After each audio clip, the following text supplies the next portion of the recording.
Derrota estratégica de Estados Unidos en Irán. La derrota estadounidense en Irán no representa una derrota militar más para Estados Unidos como tantas otras en el pasado, en Vietnam, Afganistán o Irak. Por el contrario, la derrota de Estados Unidos en Irán determina un punto de inflexión para Estados Unidos, tanto en Medio Oriente como a escala global. ¿Por qué? El fracaso militar de Estados Unidos en Irán posiciona a partir de ahora a los iraníes como amos y señores del estrecho de Hormuz e incluso a través de sus aliados hutíes en Yemen, también como amos y señores del estrecho de Bab el-Mandeb. Esto establece a Irán a partir de este momento como la potencia dominante en Medio Oriente, por delante de Arabia Saudita, Israel e incluso por delante de Estados Unidos. Además, el desastre estratégico de Estados Unidos en Irán posiciona a los estadounidenses en una situación de debilidad frente a sus adversarios, Rusia y China, generando además la sensación de indefensión entre los aliados de Estados Unidos en todo el mundo. El mundo, precisamente, está realizando cambios críticos, fundamentales a una velocidad enorme. Quienes reaccionen mejor a estos cambios aparecerán en una situación de privilegio en el futuro orden mundial en formación. Muy buenas noches, muy buenas tardes y muy buenos días. Comenzamos la transmisión número 377 de Demoliendo Mitos Charlas, completamente en vivo desde Berlín, Alemania. Muchas gracias por acompañarnos y recuerden ayudarnos con el pulgar arriba contra la censura. Desde Madrid, España, para deliberar sobre la derrota estratégica de Estados Unidos, como así también la visita de Trump, la visita de Estado de Donald Trump a China, la reunión de los BRICS en India, la advertencia de Putin, los ataques con drones y tantas otras cosas más en estas últimas 24, 48 horas. Para eso nos acompaña desde Madrid, España, el querido Juan Antonio Aguilar. Juan Antonio, ¿qué tal todo por ahí? ¿Qué tal? Muy buenas. Lo primero, un saludo a todos tus seguidores y espectadores. Nada, aquí estamos, a ver si podemos aclarar alguna cosa. Estimado Juan Antonio, la idea de la derrota estratégica de Estados Unidos en Irán no solo la podemos presentar nosotros o los analistas críticos, tanto en el mundo de habla hispana como en el mundo angloparlante, sino que incluso ya están presentando esta idea los propios halcones neoconservadores estadounidenses. Aquí un ejemplo, una columna en el medio ultraatlantista, antirruso, antichino, medio estadounidense naturalmente, The Atlantic, columna titulada Jaque mate en Irán, Washington no puede revertir ni controlar las consecuencias de perder la guerra en Irán, escrita nada más y nada menos que por Robert Kagan, el esposo de Victoria Nuland y uno de los máximos ideólogos del neoconservadurismo estadounidense, junto a Wolfowitz, incluso quizás junto a Brzezinski y demás. ¿Cuál es la importancia verdadera de la derrota de Estados Unidos en Irán? Juan Antonio, ¿qué análisis podemos realizar? Bueno, a ver, lo primero indicar, posiblemente Kagan sea el ideólogo, vamos, de los que quedan de los neoconservadores, quizá el único que quede vivo y además muy importante. O sea, no estamos hablando de un cualquiera. Es decir, este era uno de los socios que fundaron la Brookings Institution. La Brookings Institution, ustedes recordarán que emitió un informe allá a comienzo del año de la década de los 2000 que se titulaba ¿Qué camino para Persia? En ese informe se exponía el plan estratégico para acabar con el régimen de la República Islámica de Irán. Incluso coincidía con que en aquellos momentos también era primer ministro de Israel Benjamín Netanyahu. O sea, es decir, yo animo a leer ese informe porque es impresionante, ¿no? Es decir, cómo todo lo que las estrategias que ha seguido Estados Unidos contra Irán están ahí, todas, ¿eh? O sea, ¿qué camino para Persia? Está en la red, lo pueden descargar, está en inglés, pero bueno, en estos momentos ya no es muy difícil traducirlo, aunque no sé si en algún sitio lo he visto también en lengua española, ¿eh? Es decir, pero bueno, es decir, el Robert Kagan es marido de Victoria Nuland, la del Maidán, la de tantas cosas, las revoluciones a color, la de que se joda la Unión Europea. Una voz central del establishment norteamericano en política exterior, del pantano, ¿no? Del estado profundo, ¿no? Con lo cual, el diagnóstico que haga Kagan, que no es un imbécil, es decir, en el sentido de que él sabe analizar la geopolítica, en ese sentido no es tonto, no es cualquier peina bombillas de esos que aparecen por muchos sitios diciendo que son analistas geopolíticos. Este sabe perfectamente y sabe leer lo que está pasando. Con lo cual, su artículo tiene una grandísima importancia. Tiene la grandísima importancia de que es un diagnóstico que no hacemos los críticos, los que tenemos una visión alternativa, los agentes de influencia del Kremlin, los que nos paga Xi Jinping, los servidores de Maduro, ni nada de estas cosas. Es decir, lo hace Robert Kagan. Es decir, vamos a ver. Es decir, yo me gustaría ver la cara de mucho imbécil de la prensa occidental cuando haya visto este artículo. Vamos, es decir, me imagino que no se mirarán al espejo para no asustarse de la cara de gilipollas que se les queda. Pero bueno, es decir, ¿qué dice Robert Kagan? Y esto es importante, porque al fin y al cabo, ¿para qué vamos a tirar de más análisis y de más datos y demás? Si es que él lo expone perfectamente. Estados Unidos ha sufrido una derrota estratégica en Asia Occidental, o Golfo Pérsico, o Oriente Medio, como ustedes lo quieran llamar. Esta derrota estratégica se basa en 4 ejes fundamentales. El primero, que la soberanía iraní sobre el estrecho de Hormuz es un control ya de facto, asestando un duro golpe a los intereses de Estados Unidos en la zona y condicionando la seguridad económica occidental. El segundo eje es bueno, pues que los países del entorno, las petromonarquías, tendrán que buscar un cierto pragmatismo político porque han presenciado la impotencia del paraguas de seguridad norteamericano. Y de hecho, eso les va a forzar a buscar una coexistencia diplomática y a acomodarse a Irán, cosa que ya hemos empezado a ver con la propuesta de Arabia Saudita de llegar a un entente con Irán para pacificar y normalizar la situación en el Golfo Pérsico. La tercer eje es la diplomacia bilateral directa, es decir, países dependientes de los productos del Golfo, no solo el petróleo y el gas, de los muchos productos que hemos hablado aquí otras veces, comienzan a negociar directamente con Teherán, que es tanto como asumir que efectivamente el control y quien tiene ahí, digamos, quien manda, con quien tienen que hablar para poder extraer los recursos de aquella zona y comprarlos y llevarlos, es Teherán. Y el cuarto lugar, el agotamiento militar y logístico que ha demostrado el ejército norteamericano. El grave agotamiento de las reservas de armas y municiones, que limita la capacidad de las Fuerzas Armadas de Estados Unidos para poder actuar al corto plazo en cualquier otro punto del mundo en caso de que surja una crisis. Esto, claro, al final, ¿qué conclusión tiene Robert Kagan? Pues muy sencilla. Esto es un ajuste global a un mundo post-estadounidense. Y es un proceso que se está acelerando.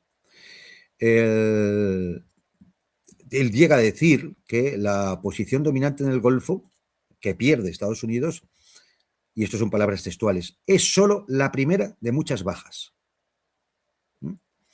Y bueno, él viene a decir que no, él no quiere proclamar una rendición, es decir, sino establecer una especie de doctrina de realismo preventivo, para que Estados Unidos tome medidas, porque esto ha significado el fin del monopolio estadounidense en el Oriente Medio. Con lo cual, esta es la tesis de Robert Kagan en ese artículo, que digo, no tiene desperdicio. Claro, sin duda alguna hay que hablar de la ganancia estratégica de Irán, ¿no? Y ahí lo vemos. El control del estrecho de Hormuz, cómo se burla el bloqueo norteamericano, donde la flota que vimos está allí solo es capaz de poder controlar el 11% de los buques, es decir, que el 90% pasan. Eso no es un bloqueo, eso es un chiste. Los cálculos tampoco no los hemos inventado, son del analista de la CIA, Larry Johnson, que también lo tienen ustedes en la red, lo pueden comprobar y contrastar. Los periodistas occidentales no hace falta, eso que no vayan porque no van a entenderlo. Ellos solo entienden de mentir, lanzar bulos. Entonces, bueno, pues es evidente que todo esto, ¿qué es lo que significa? Una derrota estadounidense en el Golfo Pérsico que va necesariamente a llevar a una reconfiguración. De esto creo que ya habíamos hablado en algún momento, de lo que va a significar, bueno, pues ese eje suní, que Arabia Saudita con Turquía, Egipto y Pakistán, que llevan adelante, de alguna manera desatándose un poco de la presión norteamericana, que ese eje suní pueda llegar a una entente con Irán. De esa forma se pacificaría claramente toda la zona.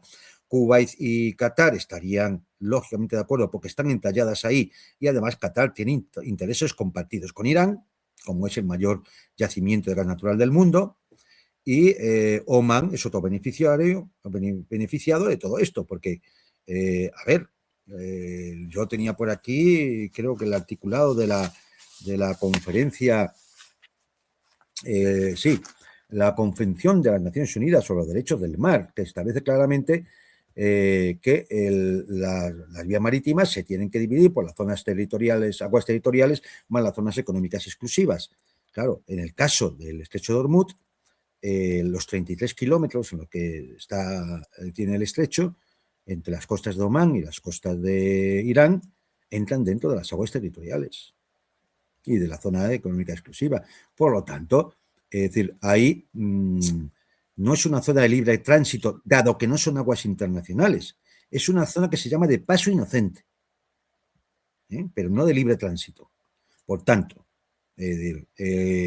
perfectamente las partes pueden considerar que esa zona de paso inocente está abierta siempre que se paguen unas tasas que se hayan acordado, en fin.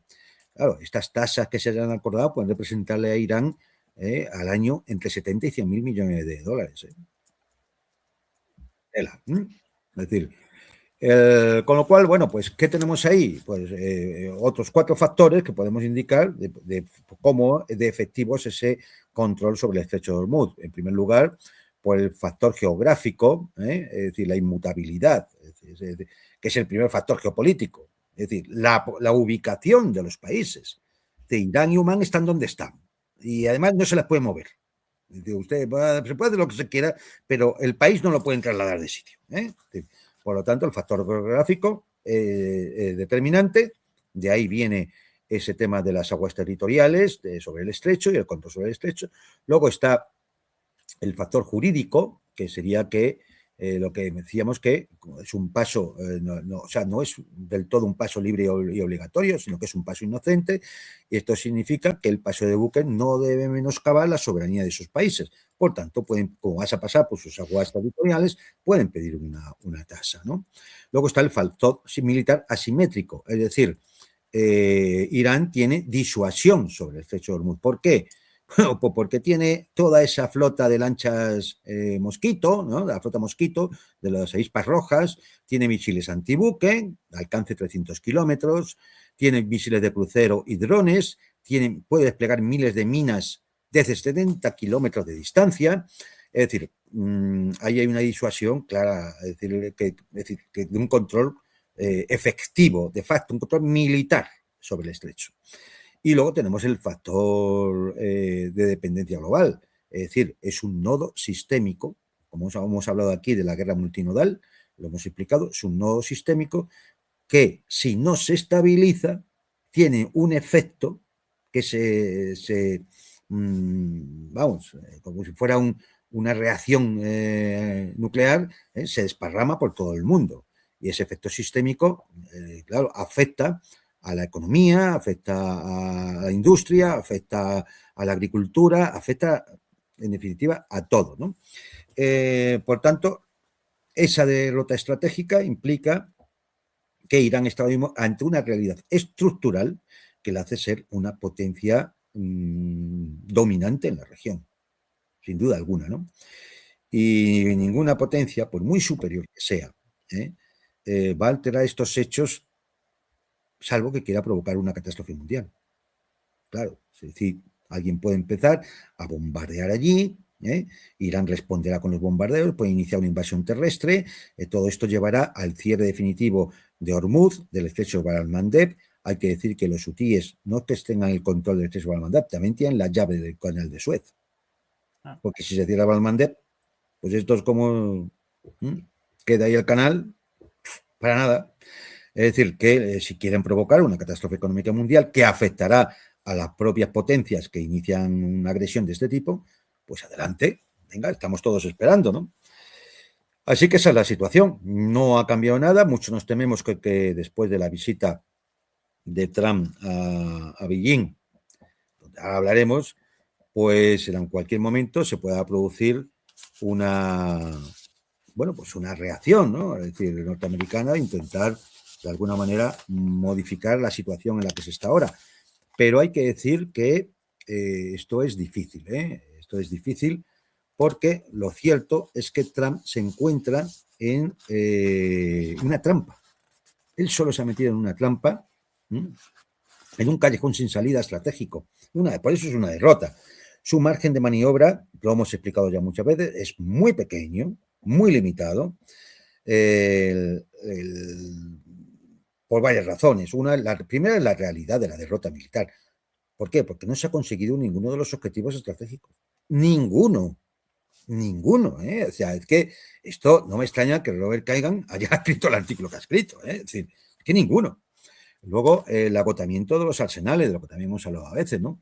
El colapso económico dentro de los Estados Unidos, donde esto ha desencadenado un aumento de precios de la gasolina, la inflación se ha disparado y la aprobación de Trump ha caído a mínimos históricos.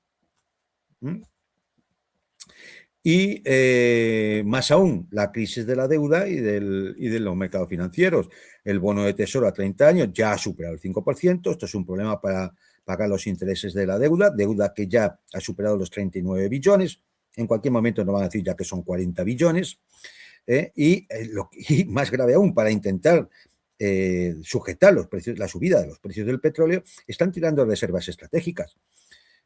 Me parece que el otro día algún compañero en algún medio ya lo había comprobado y decía que el 40% de las reservas, no, que solo queda el 40% de las reservas estratégicas en Estados Unidos. Es decir, esto tiene límite en el tiempo, Con lo cual, ¿qué le queda a Trump, a la administración Trump? Pues le queda dos opciones y las dos malas. La primera, bueno, pues retirarse, buscar una especie de acuerdo, como sea, retirarse, esto ya hemos hablado, se aceptan las condiciones iraníes, pero esto es una confesión de la derrota. Y evidentemente eso destruye la base política de la presidencia Trump. La otra opción, la escalada militar. Bueno, pues empiezan a lanzar ataques terrestres, se intenta tomar la isla de Karg, yo qué sé, cualquier cosa esa, ¿no?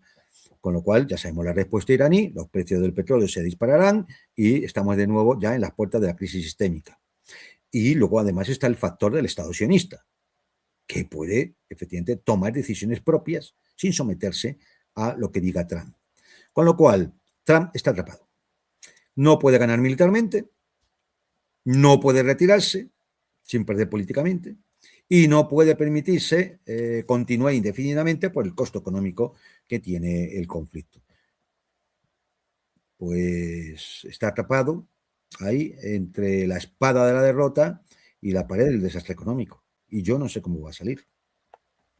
pero me temo que va a haber más bombas, claro, aunque solo sea para ir ganando tiempo, tapando esto, yo no sé, no sé. En las últimas horas, por cierto, muchas versiones respecto a la inminencia de un nuevo ataque, Sí. pero una vez más, ¿no? En la encrucijada recién descrita por Juan Sí. Antonio, naturalmente.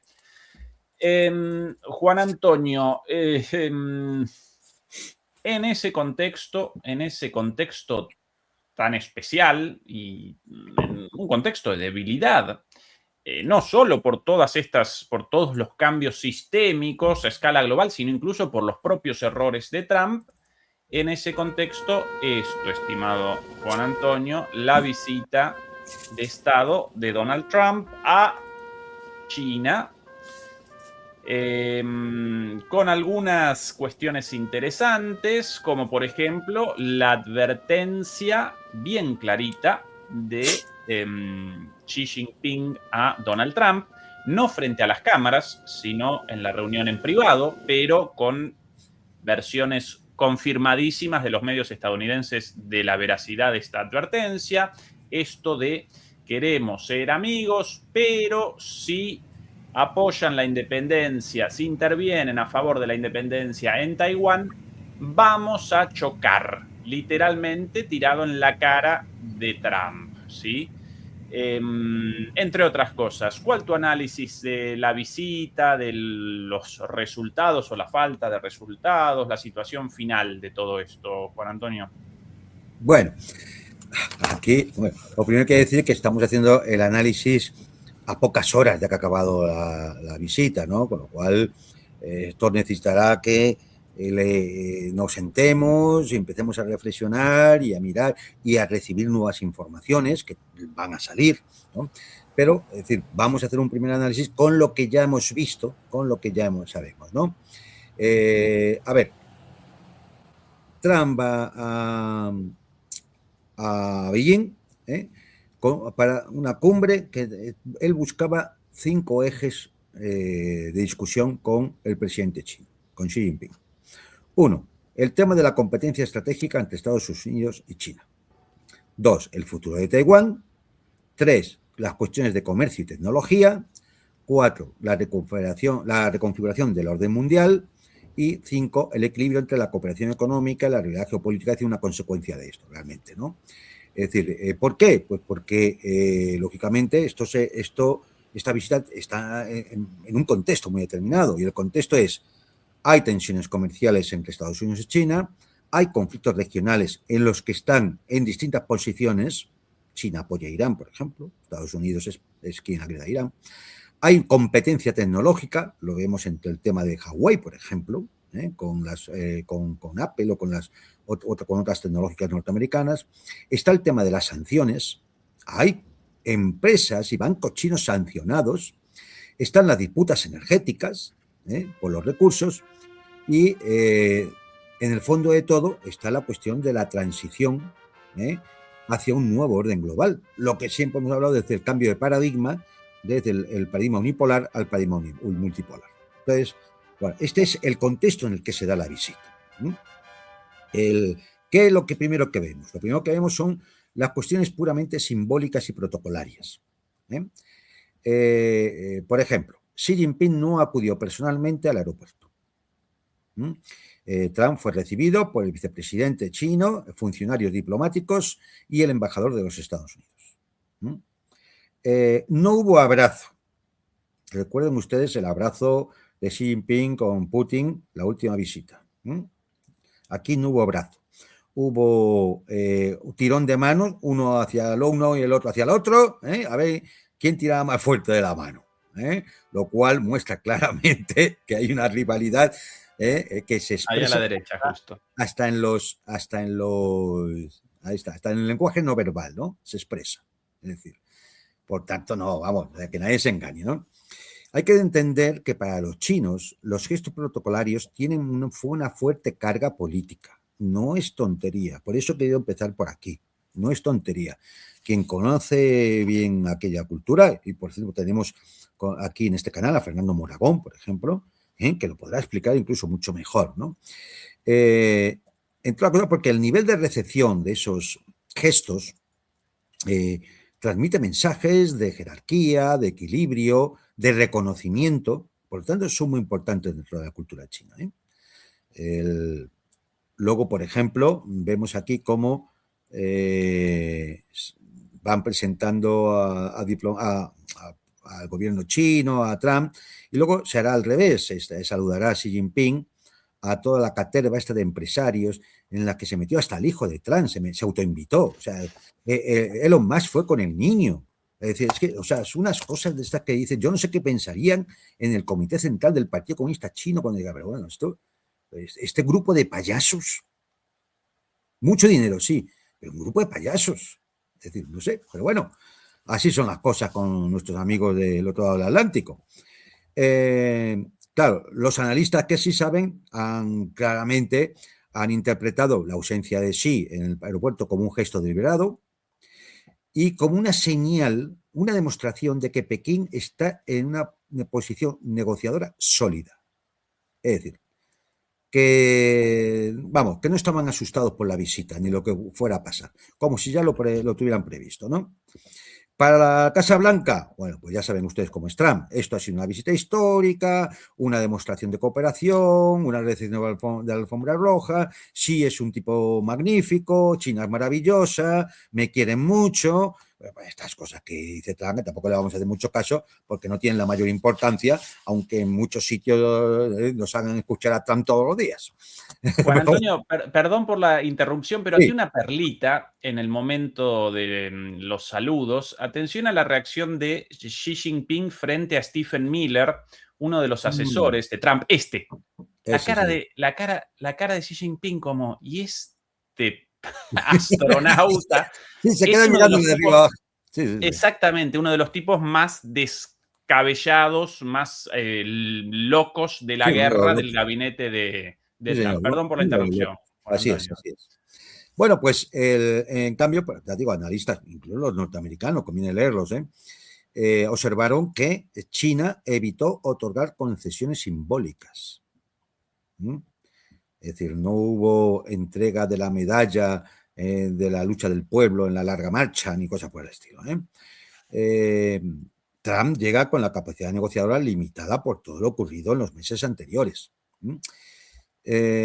Con lo cual, ¿qué buscó Pekín? Pues que las negociaciones, las relaciones se hagan bajo sus propias condiciones. Y la visión estratégica china de esta reunión era hablar de estabilidad, porque eso le interesa a China, hablar de cooperación, porque le interesa. No es que China no quiera negociar con Estados Unidos. Si, por ejemplo, le interesan los chips de Nvidia. No es tontería. Hablar de coexistencia, hablar de consultas equitativas. Pero aquí viene el quid de la cuestión y yo creo que lo más significativo de las reuniones. Dijo Xi Jinping que no hay ganadores en las guerras comerciales, que al final todo el mundo pierde, que los intereses comunes deben ser mayores que las diferencias, y que China y Estados Unidos deben evitar la trampa de Tucídides. Y esto sí que es un mensaje claro que imagino que ahora los analistas de la Casa Blanca empezarán a asimilar. Juan Antonio, presentamos ese minutito de Xi Jinping traducido aquí. President Trump, I'm very pleased to meet you in Beijing. Welcome back to China after 9 years.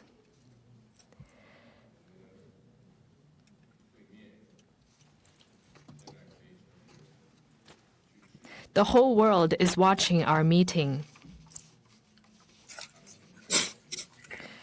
Currently, transformation not seen in a century is accelerating across the globe, and the international situation is fluid and turbulent. The world has come to a new crossroads. Can China and the United States overcome the Thucydides trap and create a new paradigm of major country relations? Can we meet global challenges together and provide more stability for the world? Bueno, segunda oración. Hola, y ¿podremos evitar la trampa de Tucídides? De una, tirado así, como una Sí, o bomba en la sea, cara.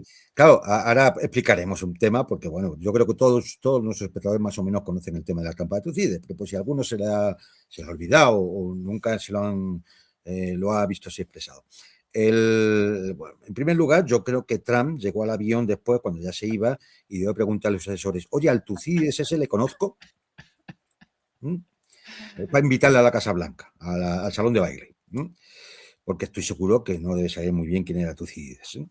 Bien, la trampa de Tucídides ya lo conocen ustedes. Es decir, es lo que el conflicto que se produce, bueno, la contradicción que se produce cuando una potencia hegemónica empieza a tener miedo de otra potencia emergente que le empieza a confrontar. Es decir, que pone en peligro su hegemonía. Y en ese momento, cuando ese miedo le hace llevar a que se acabe en un conflicto bélico, en una guerra. Esto viene en nombre del historiador Tucídides, que escribió La Guerra del Peloponeso, que recomiendo, pues, es decir, es una historia bonita, y además muy actual, muy actual. Incluso pueden ver en la Liga de Delos, pueden acabar ustedes encontrando a la OTAN, es decir, perfectamente. Y claro, ¿qué pasa? Que Atenas, que era la potencia hegemónica, le empezó a tener mucho miedo de Esparta, porque esta se potenciaba y empezaba a disputarle la hegemonía. Y al final eso acabó en guerra de Atenas contra Esparta, y acabó con la derrota de Atenas. Graham Allison, que es un catedrático de Harvard, hizo un estudio empírico de ver las veces que desde el año 1500 hasta nuestros días se había producido esta contradicción que lleva a la trampa de Tucídides. Y él identificó 16 momentos en esos 500 años, 16 momentos donde se produjo esta contradicción. De esos 16 momentos, 14 acabaron en guerra. ¿Entienden ustedes ahora que Xi Jinping le lance a Trump? Deberíamos de evitar la trampa de Tucídides, ¿no? Porque si no, lo que se va claramente es al choque. Es decir, tarde o temprano. Yo no estoy muy seguro de que se pueda evitar la trampa de Tucídides, lo digo porque me lo temo, ¿no? Lo inteligente, efectivamente, sería que hubiera la posibilidad de evitar una contradicción, una confrontación estructural entre potencias, entre las grandes potencias, si son nucleares, para no caer precisamente en esos conflictos, ¿no? Aunque llegáramos a una guerra, entre comillas, como la Guerra Fría, que no fue tan fría. Hubo muchas guerras calientes, lo que pasa es que al menos no eran de choque directo entre las grandes superpotencias de aquel momento. Pero, vamos, es decir, lo que China propone está claro. Chico, coexistencia estratégica y aceptación de un mundo con varios centros de poder. Es decir, de un mundo multipolar.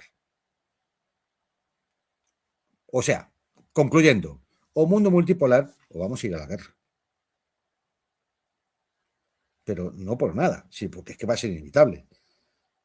Porque tú vas a perder la hegemonía y entonces o te adaptas o no vas a querer.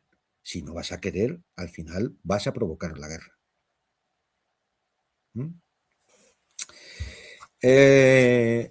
Ya digo, esto yo creo que es la parte fundamental de hasta ahora, de lo que sabemos de las reuniones entre Trump y Xi Jinping. Hay que decir que Taiwán se convirtió en un núcleo estratégico del conflicto, es una línea roja china. Xi Jinping dejó claro que Taiwán es parte inseparable de China, que lo es. Como ya hemos repetido algunas veces, no solo que sea parte inseparable de China, es que en la época de Chiang Kai-shek, que se consideraba la auténtica China, era la auténtica China. Es decir, y para la República Popular, ahora mismo, la independencia formal de la isla sería algo inaceptable y eso sería, lo llamó Xi Jinping como una mala gestión de la cuestión que llevaría a un conflicto armado y al deterioro absoluto de las relaciones entre China y los Estados Unidos. Bien. ¿Qué más ha habido? Bueno, a ver, Taiwán tiene una importancia geopolítica grande, no creo que es una cuestión de una simple islita. Primero, su ubicación geográfica. que está en un punto donde sirve para controlar también rutas marítimas, la producción tecnológica y la cuestión de la industria de semiconductores, de los chips avanzados, la empresa TSMC, que ustedes conocen. Y un conflicto en Taiwán, ¿qué podría ocurrir? Pues que afectaría a todo el comercio global, a las cadenas de suministro y a toda la industria tecnológica mundial. Es decir, es otro nodo crítico, como el estrecho de Hormuz, solo que en este caso no por petróleo y gas natural, sino por otras, en otros aspectos económicos, ¿no? Pero el resultado podría ser similar. A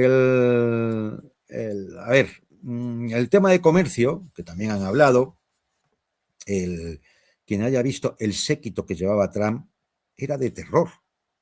Era de terror. Que fuera Marco Rubio, normal. Que fuera incluso Peter Hegseth, bueno, claro, es el secretario de guerra, ¿no? Que fuera Scott Bessent, bueno, es el del Tesoro. Pero se llevó a toda una recua de empresarios, como dicen algunos, ¿no? De las tecnológicas y las finanzas, más los horizontes, es decir, el hijo de Trump, el niño de los más, no quiero pensar si alguna de las señoritas tenían un cargo político empresarial o también iban de autoinvitadas, vaya usted a saber, ¿no? Es decir, la cuestión es... Elon Musk, además, completamente pasado de ketamina, de drogas, como otras veces, ahí la imagen difundida en Marte, en la Luna, con caritas, en la mesa de Xi Jinping, completamente fuera de sí. Bueno, a ver, yo no le quiero criticar mucho por esto, porque no sabemos si es la medicación que toma, pues sabéis que tiene síndrome de Asperger. Entonces, yo no sé si es la medicación que toma o ya lo hace por gusto, ¿no? Es decir, con lo cual, como no me atrevo a decir, oye, pues, bueno, es decir, la verdad es que el hombre siempre está un poco colgado, ¿no? Pero ¿qué le vamos a hacer? El tema es que, ¿cuál es el objetivo económico que llevan para llevar a Larry Fink, pues, todos estos? Es que, ¿verdad? Es que estaban todos. Al de Nvidia, que se mosqueó porque no le habían invitado inicialmente, el avión de Trump tuvo que hacer una escala en Alaska para que se subiera este. O sea, es una cosa impresionante. O sea, se fueron todos allí. ¿A qué? A hacer negocios. A hacer negocios. Es decir, aquí a esto la política, la geopolítica, la economía mundial, a hacer negocios. A él que hay de lo mío. Y entonces, ¿qué buscaba Trump? Reducir el déficit comercial con China, lo cual, bueno, pues oye, es su obligación también buscar eso, ¿no? Aumentar las exportaciones estadounidenses y que China pues comprara más productos agrícolas norteamericanos y también energía norteamericana, ¿no? Es decir, bueno, vender, lo que quería era vender, claro. China que exigía eliminación de aranceles, estabilidad comercial, no se puede estar con esto, ahora te lo subo, ahora te los bajo, ahora te sanciono, es decir, esa imprevisibilidad muy tan propia de la administración Trump. Ahora, resultados económicos concretos, bueno, se anunció la compra de 200 aviones Boeing para las líneas chinas, ¿no?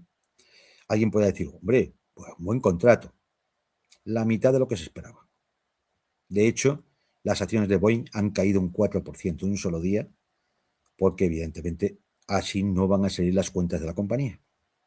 Porque yo pensaba en vender 400 aviones. Se ha quedado en la mitad. Y yo me imagino casi que como gesto de buena voluntad de Xi Jinping. Han hablado de posibles, entiéndanlo bien, posibles compras de soja, posibles compras de petróleo, posible compra de otros productos agrícolas, pero no hay nada publicado al respecto, es decir, concretado o firmado. No hay detalles de todo esto. Hay compromisos, pero nada más.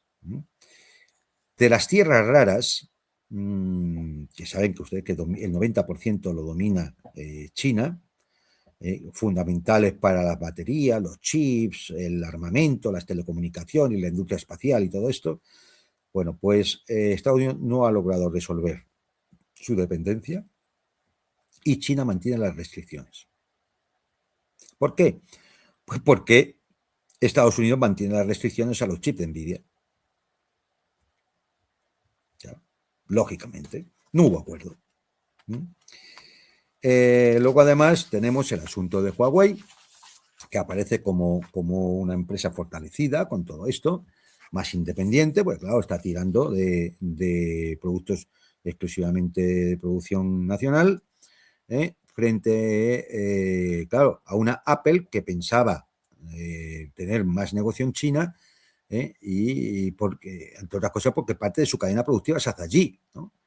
Pero claro, es decir, Huawei va por su cuenta, Apple depende, está allí, la cadena productiva, con lo cual depende también de China.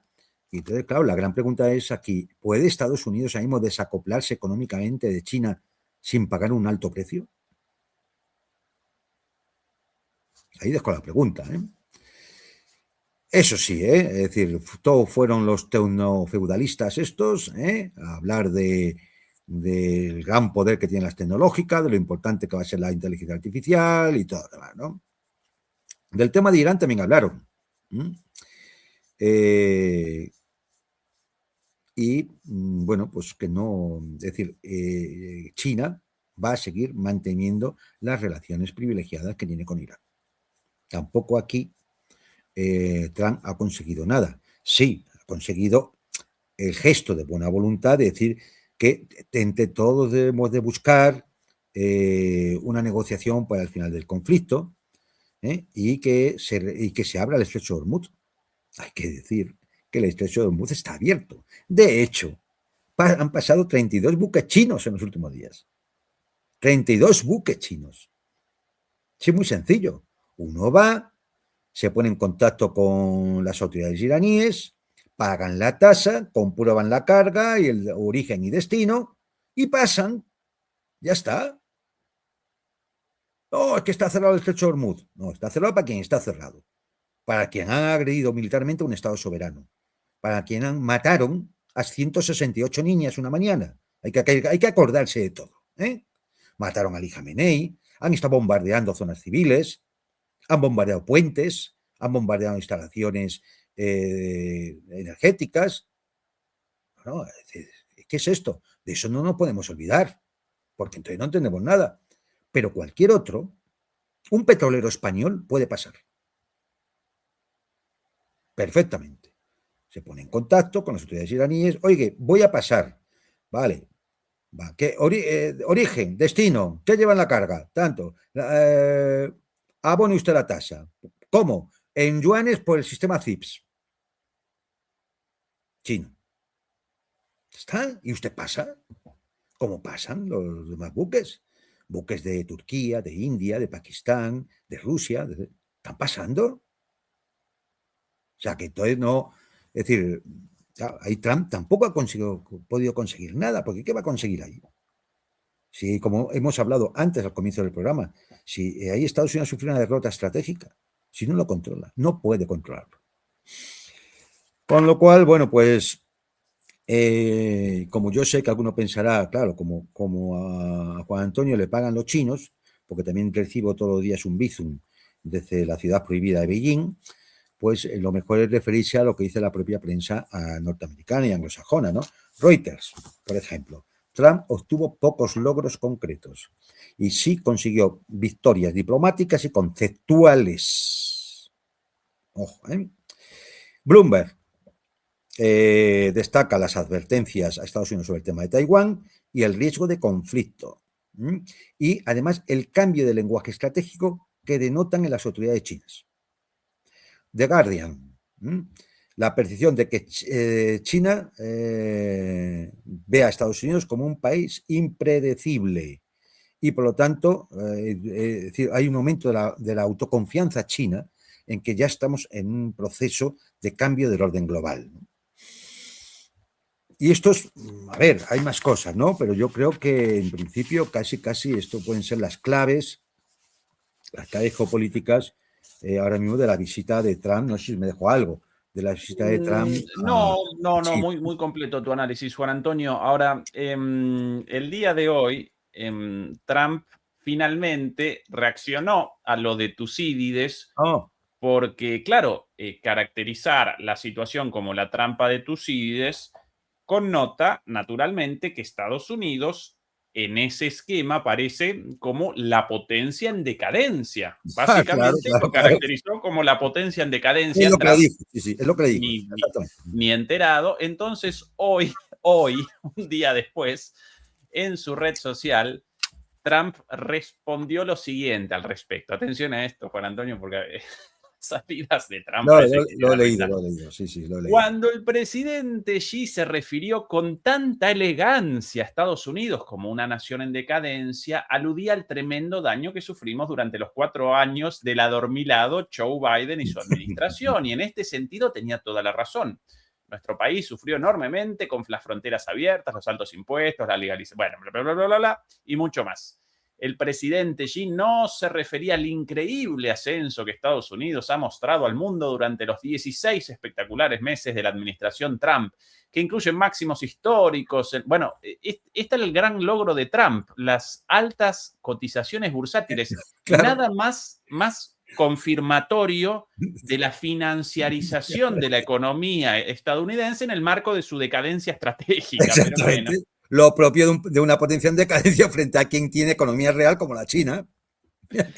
Eso sí, lo dirá por sus amigos que se han enriquecido con todo esto. Eso seguro, eso seguramente. Bueno, ya a veces no lo caracterizaría como simpático a Trump por su inocencia, pero a veces responde como un niño. Después en otra, cuando recorrían un jardín especial, en un momento comenzó él con la traductora: ay, pregúntele si vienen acá muchos otros mandatarios o si yo soy el único.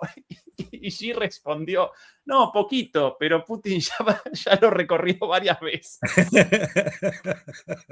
Todo eso filmado, todo eso grabado. Bueno, a veces medio como un niño, como un niño buscando como certezas o seguridad, como un niño inseguro, ¿no? Esa es una característica Claro, de los megalómanos a menudo. y claro, cuando lo hemos comentado algunas veces, Trump respeta mucho y se siente inferior cuando está ante un poderoso. Le pasa con Putin, le pasó en Alaska con Putin, le pasa con Xi Jinping, y yo creo que le pasa con Kim Jong-un, su grandísimo amigo. Es decir, claro, ¿por qué?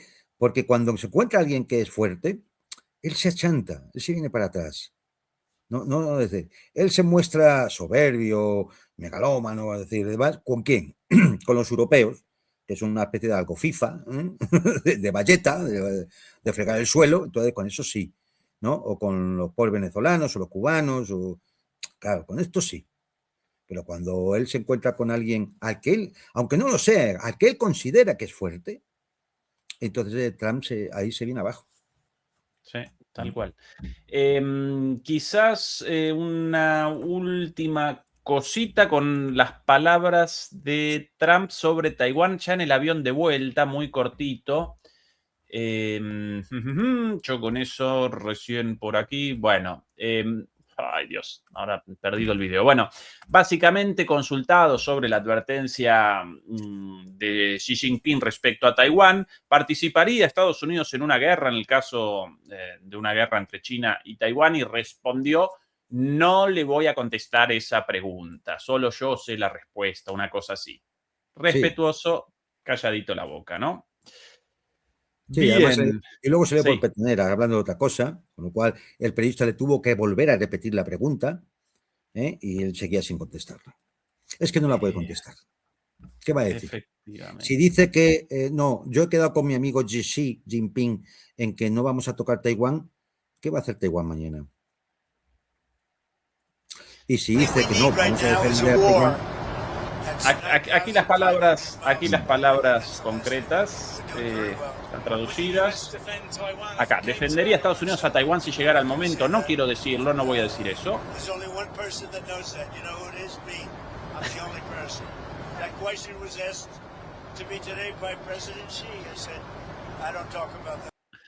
Solo hay una persona que lo sabe. ¿Sabes quién es? Yo mismo. Claro. Qué estúpido.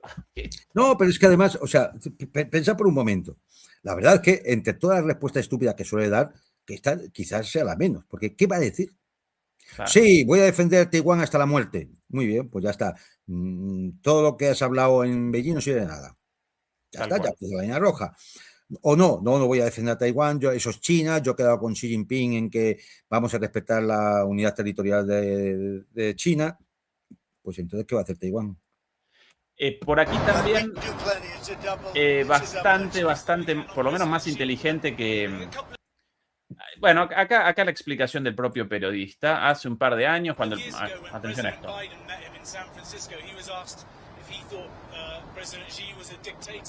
Do you think President Xi is a dictator? No, but I think that President Biden was an incompetent president. He gave us the Iran nuclear deal, which allowed Iran to have a nuclear weapon within a matter of years from the time they said, I terminated it. If I didn't terminate that, Iran would have a nuclear weapon, then they would have used it within probably 2 years ago, 3 years ago. If I didn't go in with the B-2 bombers 9 months ago... Bueno, más allá de la confusión de los temas, no respondió como Biden con lo de sí es un dictador tirando todo por la ventana, ¿no? Por lo menos ahí cierta prudencia o un poquito menos... Y luego salió por petenera con lo de Irán, porque ¿qué otra cosa iba a decir? Claro, es que pudo hablar de eso del campeonato mundial de fútbol, es decir, que da lo mismo. A ver, hay, es decir, como, un poco como conclusión, entender que Trump ha ido con todo un equipo de gente y demás, pero da la sensación de que no llevaban el trabajo hecho. No ha habido reuniones previas de equipos técnicos que hubieran resuelto algunos temas, incluso que fueran comerciales, puramente comerciales, para que una vez allí ya en Beijing, una vez hablado y todos de acuerdo, se firmaran acuerdos. Es que, ¿ustedes han visto la firma de algún acuerdo? No ha habido ninguna firma. Curioso, ¿no? Entonces, ¿por qué? Pues porque yo iba a decir Trump, no, yo creo que es toda la élite norteamericana. Viven en la inmediatez, viven en el tweet, en la aceleración tecnológica, ¿no? Es decir, de la imagen de la mañana, del meme de la tarde, viven en eso, ¿no? En cambio, China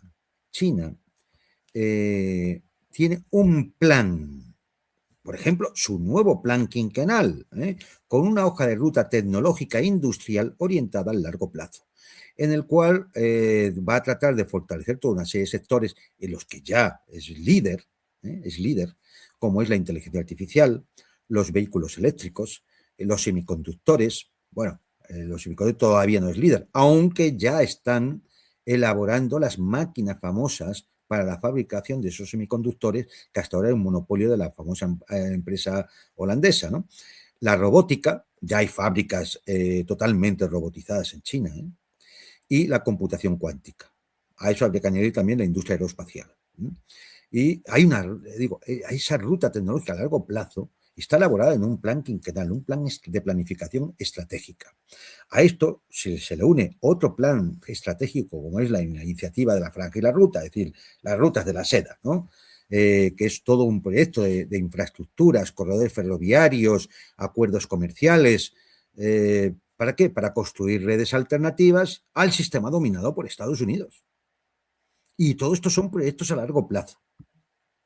Entonces, claro, en la inmediatez te puede dar para decir que has ganado una cosa ¿a qué? A 6 meses vista, a 8 meses vista, quizás durante lo que dure la legislatura de Donald Trump.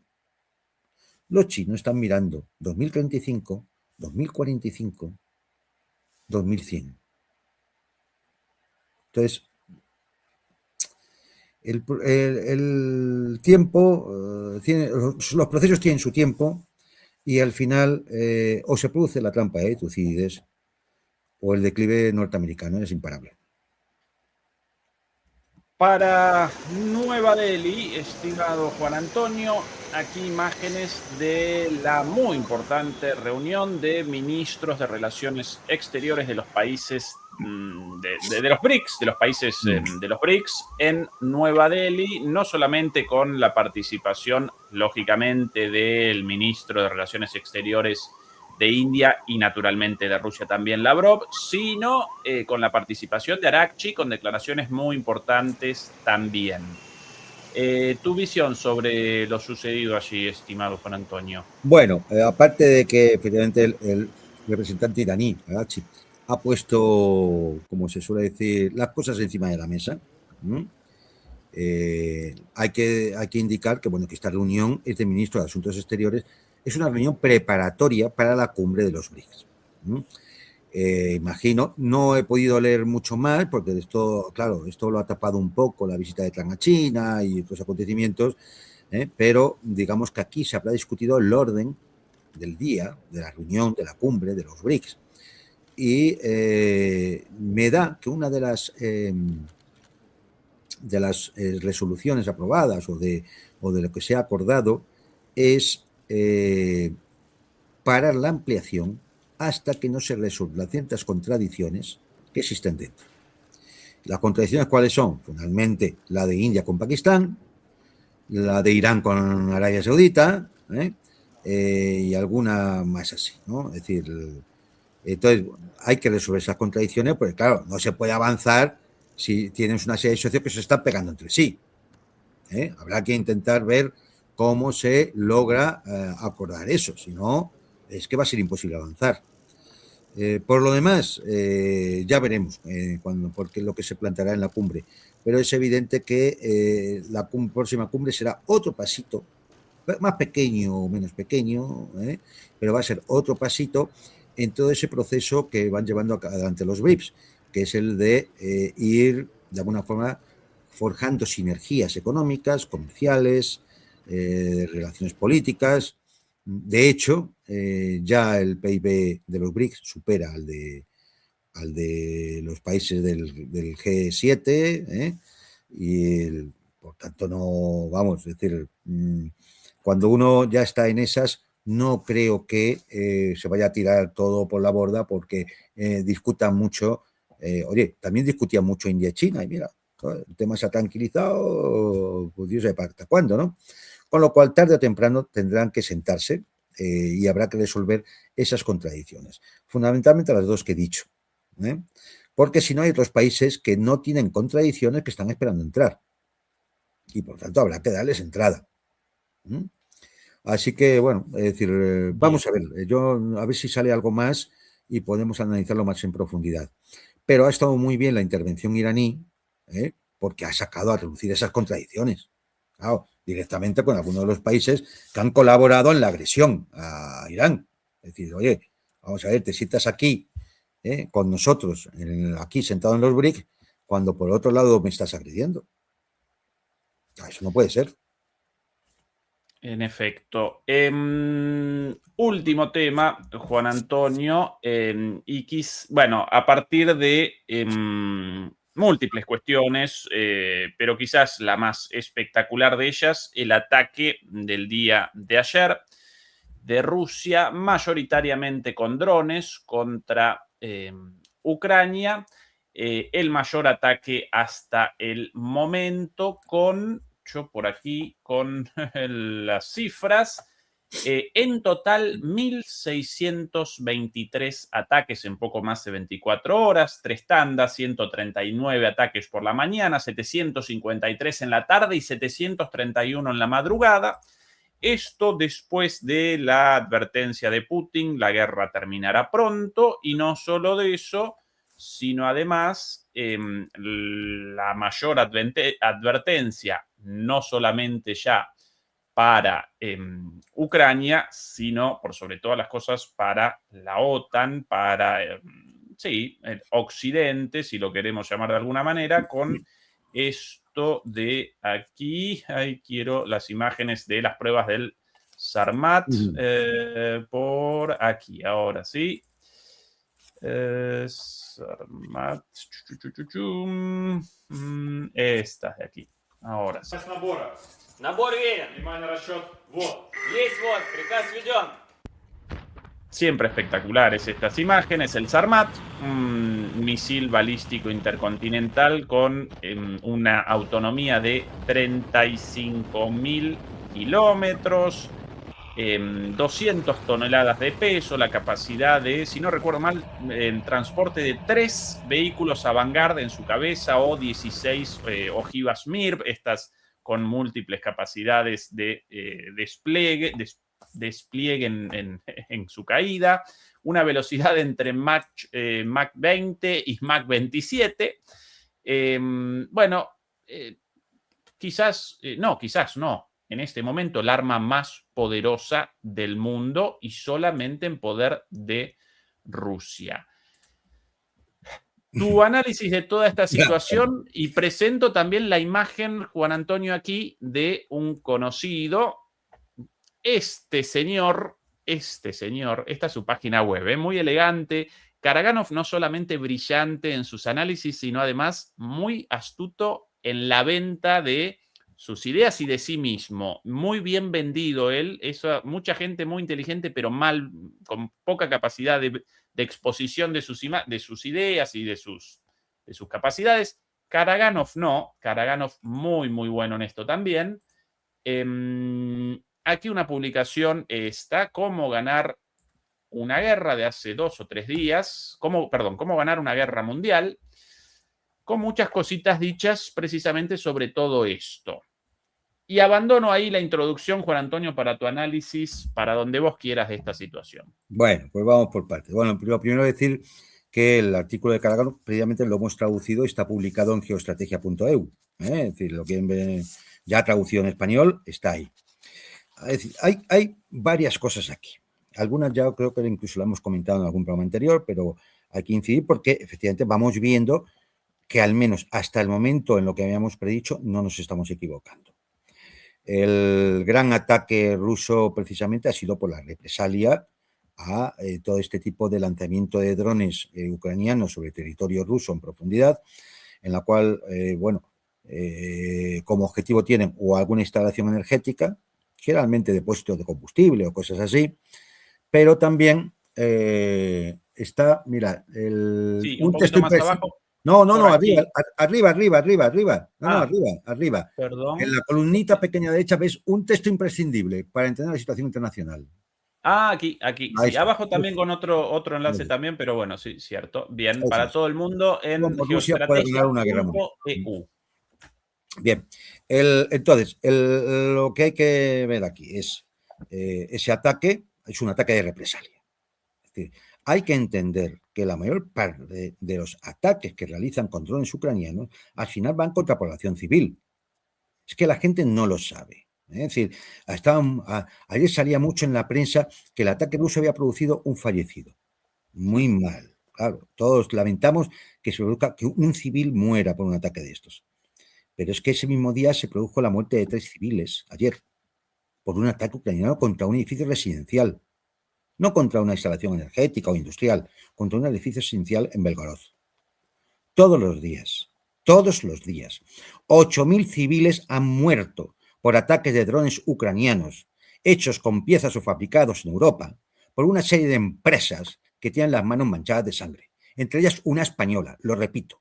Y lo voy a repetir hasta que todos los españoles entiendan que hay una serie de genízaros que tienen las manos manchadas de sangre por participar en esta guerra, poniéndonos en peligro a todos. Y ahora lo veréis, lo de poner en peligro a todos. UAV Navigation. Muy relacionado con el Opus Dei, por cierto. Ya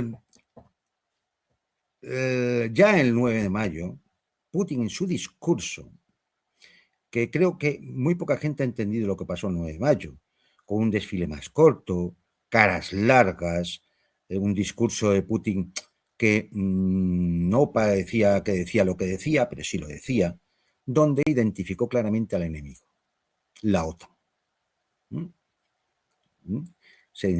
Una fuerza agresiva que se está armando y está siendo apoyada por todo el bloque de la OTAN. Se refería a las fuerzas que actúan en Ucrania, designando así al enemigo.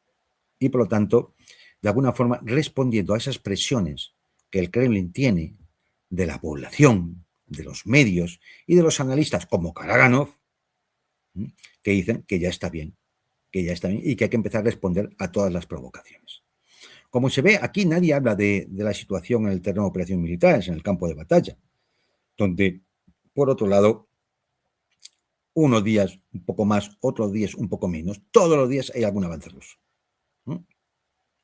Hay contraataques ucranianos, es decir, todavía hay capacidad de mover unidades, que duda cabe, ¿no? Es decir, pero al final el balance de la semana y el balance del mes es el que es. y en este año pues son casi 2.000 kilómetros cuadrados más que han sido liberados ya por las tropas rusas en el este de Ucrania.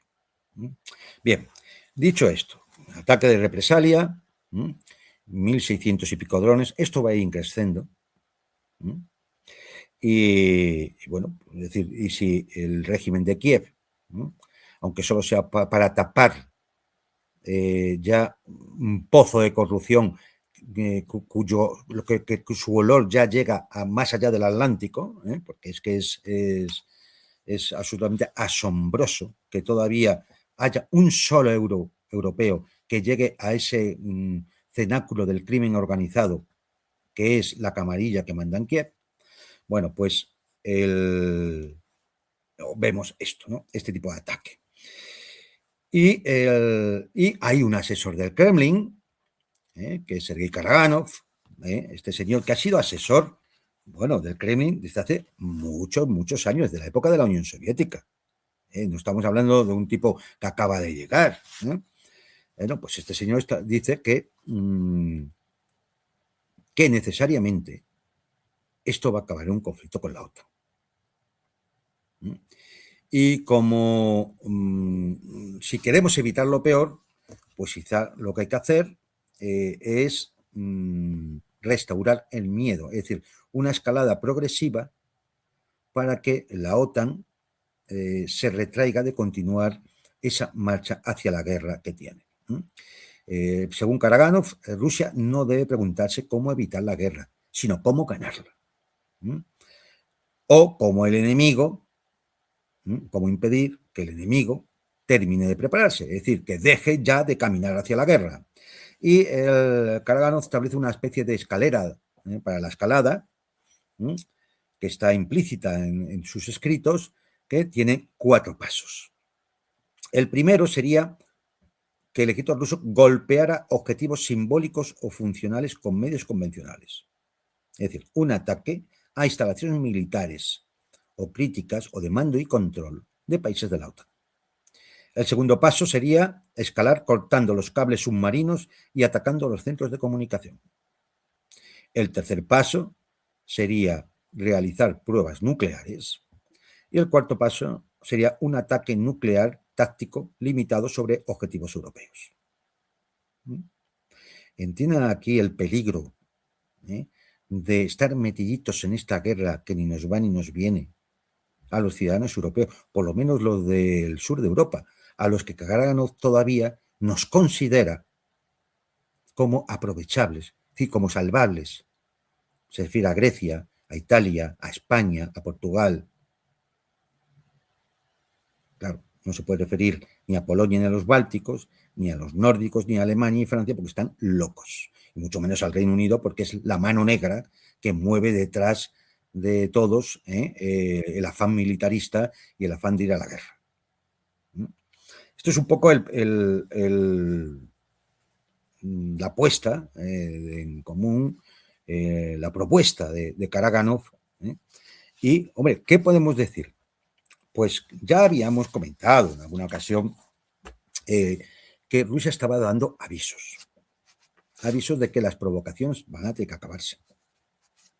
El primer aviso, lo recuerdan, lo vamos aquí, cuando el Kremlin denunció a 20 empresas europeas con nombres y apellidos y la dirección de esas empresas por ser las que construyen las piezas o los drones con los que Ucrania ataca a la población civil rusa.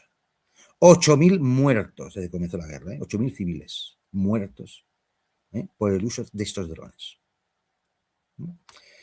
Y dijo el Kremlin que consideraba objetivos militares legítimos esas fábricas.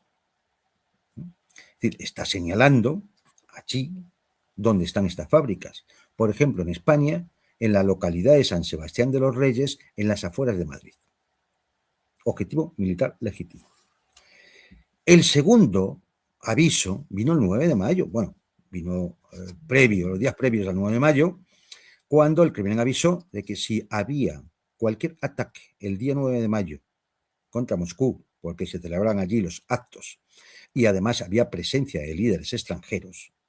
Otra cosa es que usted no les haya contado, la prensa gusanera no se lo haya contado, pero allí estaban presidentes de Uzbekistán, estaba Lukashenko, es decir, había Robert Fico, es decir, había dirigentes extranjeros y otros que no eran primeros ministros, pero que representaban a sus respectivos países. Bueno, pues que si había un ataque ese día,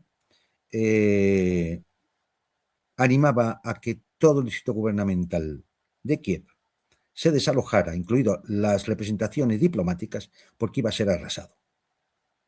Evidentemente no pasó nada, entre otras cosas porque me da la sensación que el propio Trump llamó a Kiev para decirle al susodicho, al comediante en jefe, que no moviera un dedo. Pero ha habido más avisos. Desde entonces yo recuerdo que decía, oye, que aquí va a haber más avisos. Bueno, ha sacado Ezequiel uno de ellos. El lanzamiento del misil Sarmat. Bueno, aquí hay que decir algo, porque yo he escuchado en medios contar o cosas que no estaban completas o a veces auténticas tonterías. Es decir, vamos a ver. El misil Sarmat es un misil de 208 toneladas que lleva hasta 16 ojivas nucleares, termonucleares, o 3 vehículos hipersónicos Avangard. Es decir, para que ustedes entiendan, esto llega a las capas altas de la atmósfera, prácticamente al espacio exterior. Ahí se despliegan las tres planeadoras Avangard a una velocidad hipersónica del orden de cerca de los 30 Mach, 30 veces la velocidad del sonido, que pueden maniobrar para impactar sus objetivos. La potencia del misil, con todas sus ojivas, es de 60 megatones. Sí, para que se hagan ustedes la idea. La bomba sobre Hiroshima eran 15 kilotones. Pues estaríamos hablando de 60.000 kilotones. 60.000 kilotones, repito,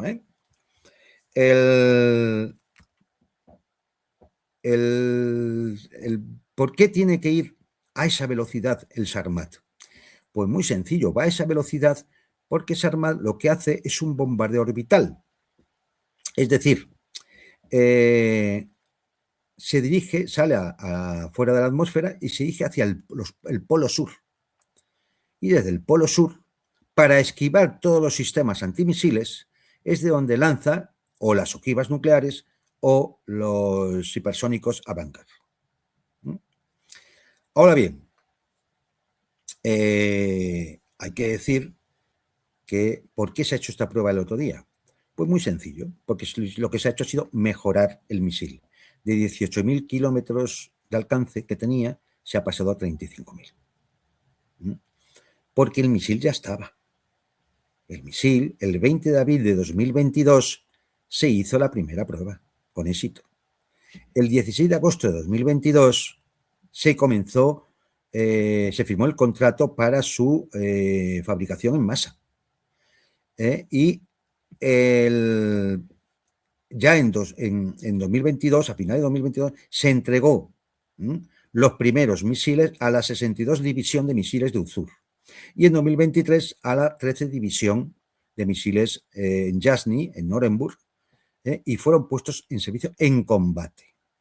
El 1 de septiembre de 2023 se firmó la orden de que Sarmat entrara en servicio en combate.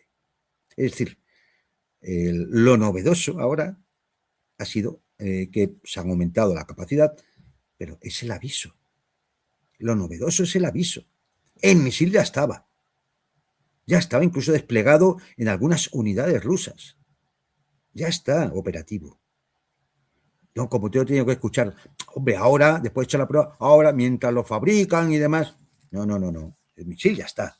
Y ya está en unidades. Lo que se ha hecho es el aviso. Otro aviso.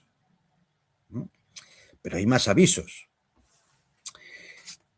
Un tribunal de Moscú ha aceptado, es un requisito legal que es necesario, la demanda del Banco Central de Rusia para reclamar daños y perjuicios por los activos congelados, por un total de 250.000 millones de dólares. ¿Quién es el objetivo de la demanda? Fundamentalmente Euroclear. ¿Quién tiene la mayoría de esos fondos congelados? A ver qué hace Bélgica ahora. Porque esto en los tribunales internacionales lo va a ganar Rusia. Porque todo el mundo sabe que esa congelación, entre comillas, no es más que el robo que han organizado la pandilla de criminales de Bruselas. El robo. Porque ese dinero no es de Putin, ni siquiera es del Kremlin, ni siquiera es del gobierno. Ese dinero es de los rusos, de los ciudadanos rusos. Vamos a ver cómo la justicia internacional, los tribunales internacionales, cuando tengan que dirimir esta cuestión, vamos a ver cómo actúan. Porque todavía se puede ir mucho más al pozo de la ignominia la seguridad jurídica que pueden dar determinados países.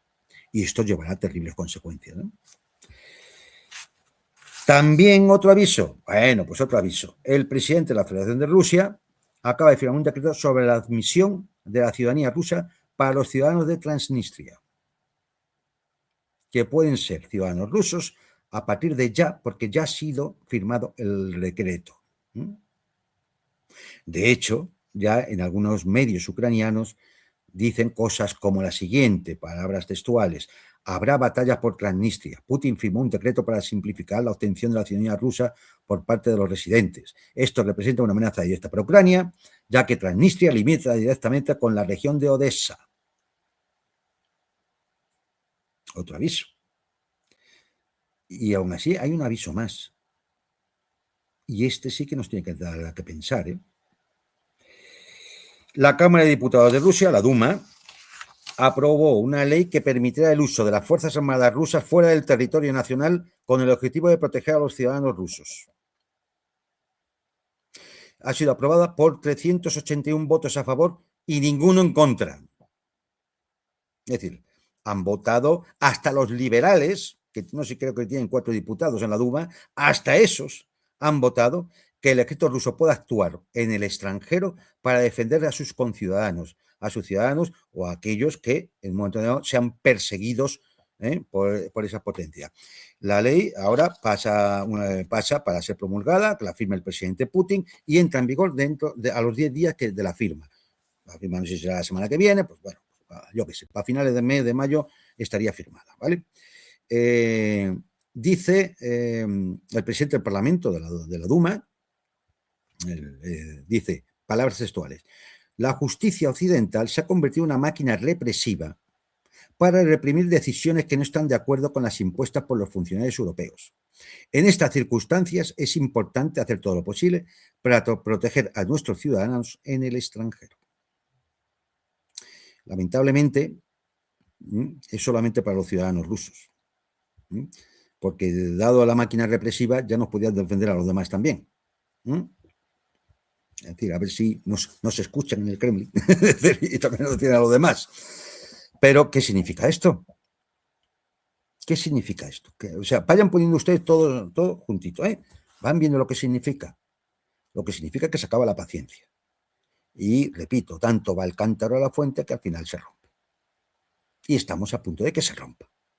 Gracias a esos estadistas de primera división que tenemos, como son Ursula von der Leyen, la señora Kaja Kallas, Starmer, Macron, Meloni, hombre, y Friedrich Merz, que es el más importante de todo, porque es el más listo de la clase.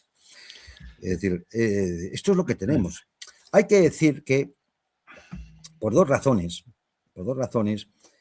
no es de extrañar la salida que ha tenido Zelensky en estos últimos días, que es enviarle a Robert Fico, que iba a ir a Moscú, que fue a Moscú, a los actos del 9 de mayo, un mensaje personal a Putin, solicitándole negociaciones directas.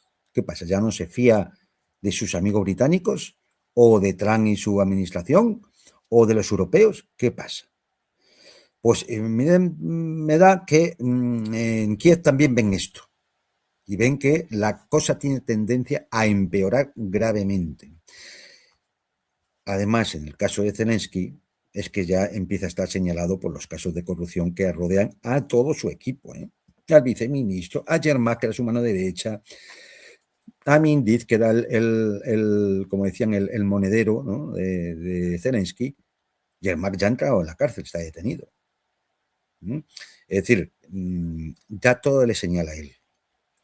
Y él solo puede sobrevivir si sigue siendo presidente, porque es la única forma que tiene de que no se le puede imputar, inimputable, según el artículo 105 de la Constitución ucraniana.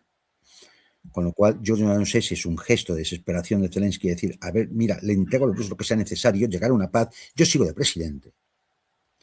Y después Dios dirá. Pero esta es la situacióncita. Respecto al Sarmat, recién por aquí con ayuda de la inteligencia artificial, determiné la relación entre la potencia de la bomba de Hiroshima y un solo misil Sarmat, básicamente equivalente a 4.000 bombas de Hiroshima. Es 4.000, eso es. 4.000 como la de Hiroshima. De Hiroshima, un solo misil. Claro, 40.000 kilotones, claro. Claro, sí, sí.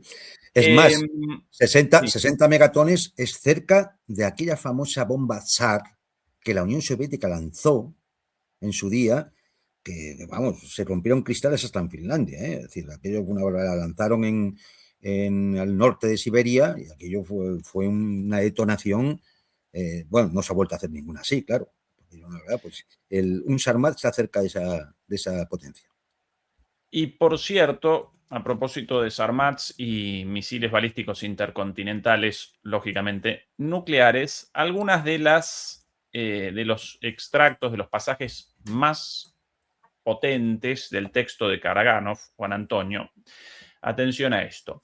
Inspirados por el espíritu de Alaska, podríamos considerar una tregua, pero debemos comprender que fundamentalmente la paz y el desarrollo a largo plazo para nuestro país y para toda la humanidad son imposibles sin frenar la sed de venganza liderada por Europa y liderada por Occidente. Debemos destruir el régimen de Kiev y liberar las regiones del sur y del este del cuasi estado de Ucrania que Rusia necesita por razones de seguridad. Nuestros valientes soldados y comandantes de campo pueden y deben seguir avanzando, pero debemos comprender que una guerra mundial no se puede ganar mediante la guerra de trincheras modernizada, la guerra de drones actual. Ese es un camino hacia la derrota o al menos hacia la pérdida de cientos de miles de nuestros mejores hombres a quienes necesitamos para luchar y vencer en la próxima era histórica que será extremadamente peligrosa y difícil, incluso sin el enfrentamiento en Ucrania. Básicamente, sí, machacar y machacar con los avances en la guerra de trincheras modernizada hasta la conquista del este y del sur de Ucrania, pero a la vez inevitable una guerra mundial y en ese escenario necesaria una intervención potente de Rusia con estos pasos en la escalada, pero según Karaganov, esto casi con seguridad va a determinar por lo menos la utilización de armas nucleares tácticas. A pesar de lo terrible de esto, todos los pasos, todo el análisis hasta acá de Karaganov, todo cumplido al pie de la letra, Juan Antonio, con lo cual el escenario cada vez más posible y cada vez más probable. Hasta ahora contábamos con la paciencia estratégica de Putin. Pero claro, es que llega un momento en que no va a quedar mal al medio. Otro pasaje interesante, cortito por acá. Este de aquí, deberíamos aprovechar la experiencia de Irán en su defensa contra la actual agresión estadounidense-israelí. Teherán atacó los puntos débiles del enemigo, este sintió el impacto y se retiró. Los cambios en la doctrina y la estructura militar, junto con el aumento de la capacidad de ataque asimétrico, reforzarán la disuasión y tendrán un efecto civilizador en el adversario que ha perdido la cabeza y está a punto de lanzarse a riesgos insensatos.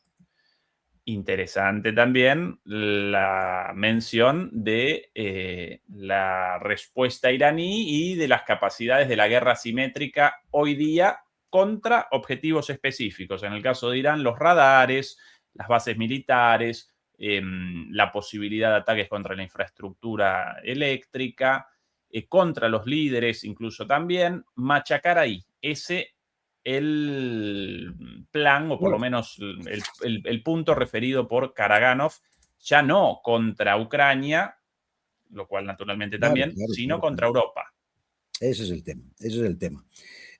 A ver, yo creo que lo que esto nos tiene que llamar a la reflexión a los europeos, a los ciudadanos europeos, es si vamos a seguir a toda esta élite política, económica, mediática que gobierna, lo vamos a seguir en su locura de llevar a una guerra que la reacción va a ser, vamos, es que la está contando Karaganov, que no es un cualquiera.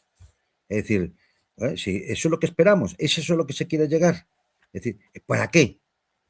¿Para salvar a Zelensky y sus cuatreros de la corrupción? Es que, es decir, no sé, es decir, a ver, aquí todo el mundo está dispuesto a mandar a ir él, sus hijos, sus nietos, sus novios, sus novias, ir todos a la guerra, a que les caiga un pepinazo de 10 kilotones. No sé, es decir, yo son preguntas que hago para que la gente las tenga en conversación con su familia, sus amigos, sus vecinos, sus compañeros de trabajo. No sé. O les paramos los pies. A lo mejor hay que pararles los pies. Y hay que pararles los pies de cualquier forma.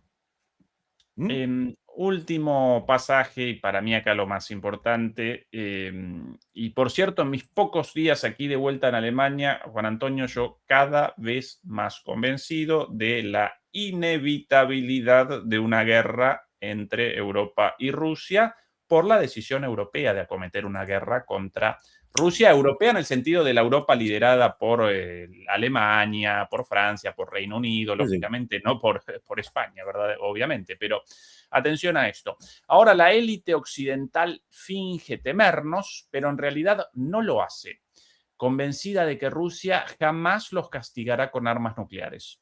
Necesitamos infundirles un miedo primigenio. Quizás así retrocedan o sus amos del Estado profundo los expulsen. Quizás las sociedades se rebelen. Fortalecer la credibilidad nuclear de Rusia también es necesario para despertar a las sociedades europeas de su parasitismo estratégico, la creencia de que no habrá guerra y que todo saldrá bien. Debemos devolverles el instinto de supervivencia a quienes han olvidado sus guerras y crímenes del pasado. Evidentemente, esta política es absolutamente necesaria hacia Alemania, un país que ha iniciado 2 guerras mundiales y es culpable de genocidios en serie. No tiene el derecho al ejército más poderoso de Europa, en referencia a las palabras de Merz, y mucho menos armas de destrucción masiva. Si intenta obtenerlas, debe ser destruido junto con ellas para que ninguna amenaza a la paz vuelva a surgir jamás desde territorio alemán. Los ciudadanos alemanes deben comprender esto. Concepto de parasitismo Estratégico. Sí, estratégico. hay que apuntarlo, ese hay que apuntarlo. Muy Respecto a Alemania, interesante. a ver, lo hizo un ruso y por lo tanto tiene la experiencia de lo que fue la Gran Guerra Patria, pero además es que hay una cuestión, es que el señor Merz y esta gente,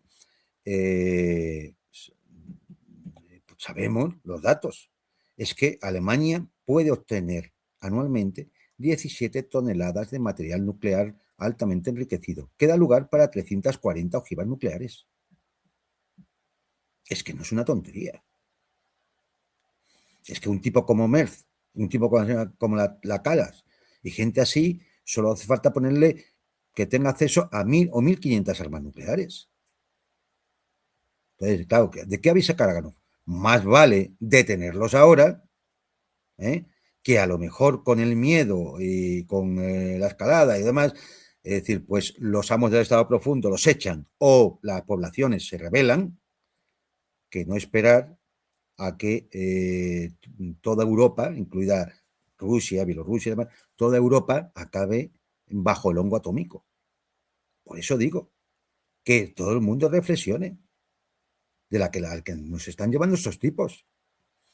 En el artículo dice Karaganov también que, bueno, es decir, que hay una parte de Europa que efectivamente es recuperable, ¿no? Que es precisamente, bueno, pues la Europa, lo que llamaban los PICs, Grecia, Portugal, España, Italia. ¿Por qué? Bueno, pues porque a lo mejor siendo como somos, o yo qué sé, porque no tenemos quizás la capacidad o el ansia de revancha. Lo del ansia de revancha, Caragano, yo lo hice por una expresión del mariscal Zhukov, aquel que dirigió las tropas del Grito Rojo en la Gran Guerra Patria, que dijo aquello de nunca nos van a perdonar que los hayamos liberado.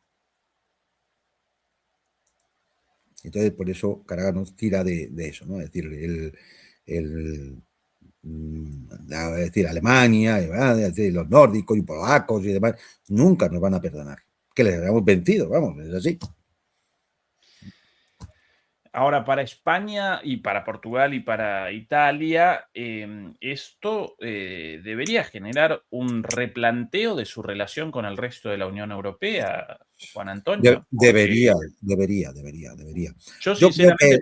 que, sí, adelante. En el caso de Pedro Sánchez, yo creo que, bueno, espera que al final la Unión Europea con Trump acabe rompiendo y se produzca la destrucción del vínculo transatlántico y a lo mejor entonces Europa puede tener una cierta autonomía estratégica, pero claro, eso no evita que los nórdicos, los centroeuropeos y los británicos estén empeñados en una guerra. Yo creo que ahí Sánchez se equivoca o no nos dice todo. Claro, si la autonomía estratégica precisamente para una guerra con Rusia, claro, vaya autonomía, bienvenida. ¿no? Claro. Vaya autonomía. Además, por lo menos aquí en Alemania, Juan Antonio, además de las decisiones clarísimas desde las cúpulas, desde las élites, desde tanto las clases dirigentes como las clases dominantes, del rearme por 500.000 millones de euros, del restablecimiento del servicio militar, ahora la noticia también de la producción en conjunta entre Ucrania y Alemania de drones de largo alcance para ataques contra Moscú. Yo con mucha preocupación comienzo a presenciar en la población alemana una transición desde la apatía imperante hasta ahora en estas cuestiones hacia la aceptación. Oye, pues ya tienen la experiencia de 2 guerras mundiales. No sé, es decir, a lo mejor es que, oye, están poniendo alguna droga en el agua potable, no sé, pero ya tienen la experiencia de 2 guerras mundiales. Cada vez más gente diciendo, ay, tenemos que armarnos porque hay que defendernos, tenemos que poder defendernos. La gran pregunta de quién, ¿no? Si del monstruo ruso o de los actos de guerra, como por ejemplo la voladura de los Nord Stream 1 y 2 por Estados Unidos. Es que lo primero que tiene que hacer la población europea es defenderse de sus gobernantes. Eso es lo primero. Es decir, cambiar la élite política, ganar la soberanía y con la soberanía la independencia, la libertad. Y entonces decidir. Yo no digo que no te decir, a ver, ¿cómo le voy a decir yo? Yo no digo que no tenga que invertirse en defensa, que no tenga que haber una cierta disuasión estratégica, ¿no? Pues bueno, vale, bien, estamos en un punto convulso y es necesario tenerlo. Bueno, pero es decir, poner tu industria, el motor económico de Europa, ponerlo en función de la carrera de armamentos. Pero bueno, ¿no era esto lo que se le reprochaba a un tipo con bigote en los años 30? Que había puesto la economía, claro, para el armamentismo, porque lo que buscaba era la guerra. Pues, macho, pues entonces uno coge empíricamente y dice, hombre, pues entonces, si yo hago la equivalencia, no sale muy bien parada las élites europeas, ¿eh? El otro día también en la televisión aquí, la noticia de el cierre de ya prácticamente decidido de la planta de Volkswagen en Dresden, una de las más importantes, la única posibilidad de salvataje de esa planta solo y solamente si comienzan una transición desde la producción de automóviles hacia la producción de armas. Y lamentablemente todo el mundo, tanto el alcalde de Dresden como incluso los sindicatos, no porque quieran la guerra, sino porque quieren la protección de los empleos de esa planta, todos a favor de ese plan de rescate, ni siquiera certero. Lo cierto, el cierre de la planta inminente. una de las plantas más importantes de Volkswagen en Alemania. Todo dado, Juan Antonio, para una nueva guerra entre Europa y Rusia. Todo dado. Yo además es que, es decir, la gente tiene que entender una cosa. Es que esto en Moscú lo saben. Y tienen que entender una segunda cosa. Es que Moscú no está sola. Y la trampa de Tucídides puede saltar por cualquier sitio. Es que todo el mundo igual piensa que es Taiwán o el Golfo Pérsico. No sé, es decir, yo es que, es decir, cuando uno se pone a analizar y coge las variables y hace sus tablas de variables y ve, pues hombre, las cosas, siempre hay un porcentaje de error a la hora de realizar un análisis, ¿eh? Siempre hay un más menos algo de error y por lo tanto todos los escenarios no son fijos y siempre hay más de uno, ¿eh? Entonces, bueno, pero vas viendo las probabilidades de que se va produciendo y vas viendo los síntomas que van llevando a una cosa y a otra. Y es que, es decir, yo no sé cómo la gente no está mucho más alarmada. Ojalá no pase nada. Ojalá pierda las elecciones Starmer, bueno, lo tumben. Ojalá Macron pierda las elecciones. Ojalá a Merz lo echen cualquier día. Ojalá la gente entre en razón. Y ya está. Es decir, vamos a ver, métanse una cosa en la cabeza. Rusia no necesita nada de Europa. Nada. Antes tenía un mercado, ya no lo tiene. No necesita nada. Tecnología la tiene China, incluso de India. Con clientes para sus materias primas, energía y demás, ya los tiene toda Asia. ¿Qué necesita de Europa? No necesita nada. En todo caso, los europeos sí necesitaríamos de Rusia, por lo menos energía barata. Y así no tendría que cerrar la planta de Volkswagen de Dresde. Pues no sé, es decir, yo espero que alguien se ponga a pensar en estas cosas, ¿no? Y se deje de las chorradas de es que el agresor, es que no sé qué, es que los 4 topicazos que la gusanera mediática ha estado soltando durante los 4 años últimos. 4 topicazos. Ya está, y se han quedado con eso, y punto. Es que Putin es un dictador. No como el de Arabia Saudita o Marruecos, estos no, estos son demócratas de toda la vida. Un personaje de ese espíritu democrático, liberal, como el del señor Trump. O el de una Alemania persiguiendo a todos los que se salen del discurso oficial. O de un Reino Unido con 13.000 tipos detenidos por sus opiniones en las redes sociales. Eso sí que son democracias, hombre, las de verdad. Esas sí son. O una Unión Europea aprobando leyes de control digital. Cuando no interfiriendo en las elecciones, o anulando elecciones, o provocando golpes de Estado, o intentos de asesinato de líderes, o revoluciones de color como en Georgia. Pero, hombre, es decir, tengamos memoria. Si ahora es muy sencillo. Si es que todo el mundo tiene la hemeroteca en su casa, se mete en Google y tiene la hemeroteca en su casa, o incluso con la inteligencia artificial. Tengamos memoria. Y el que tenga poca memoria, la recuerde. Si es que solo tiene que hacer una búsqueda sencillita. Tengamos memoria de lo que es la Unión Europea, de lo que es la OTAN. Ya no digo si echamos más para atrás en la memoria, ¿no? Y al final, pues recordamos la Red Gladio, los grandes atentados terroristas en la época de la estrategia de la tensión. ¿Quiénes eran?